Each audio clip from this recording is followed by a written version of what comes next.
They actually thought I wasn't going to play again. They were like, you're done. Like, I had concussion for a month. I have swelling in my neck and my back sprained.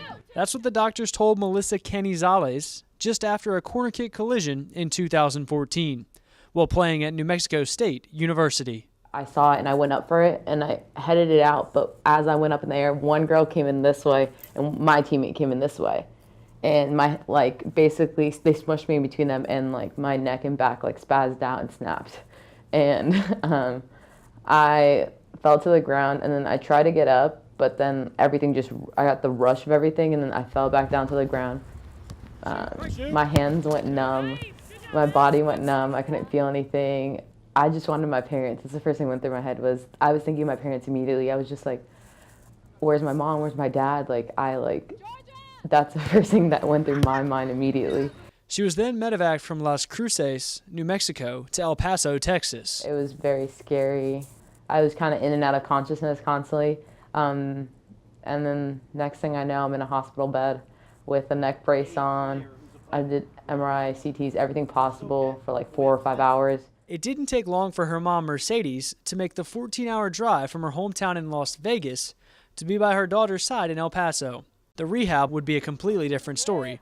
I'd wake up about 7 a.m. I'd get dressed. Sometimes at the beginning, my mom stayed with me, so she would help me get dressed because I couldn't move. My body was really sore. My roommates, who were my teammates as well, would help me get dressed. Eventually, Canizalez made a return to the field, but it was halfway across the country in Greensboro, North Carolina.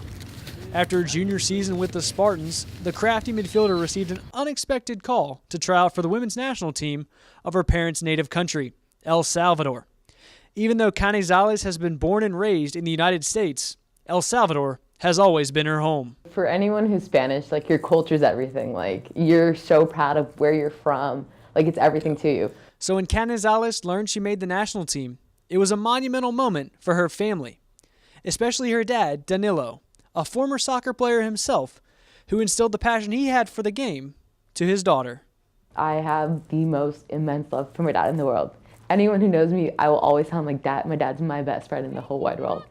And for me to go back to my country and put my dad's last name on my back and represent my family is the greatest thing ever. That love made Melissa's phone call home with the news of making the national team incredibly special. Dad, I have some great news for you. He's like, what?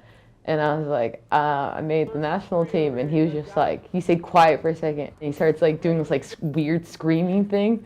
And he's like, yes, I'm so proud of you. See, I knew you could do it. And just goes on a whole rampage of I love you, I'm so proud of you.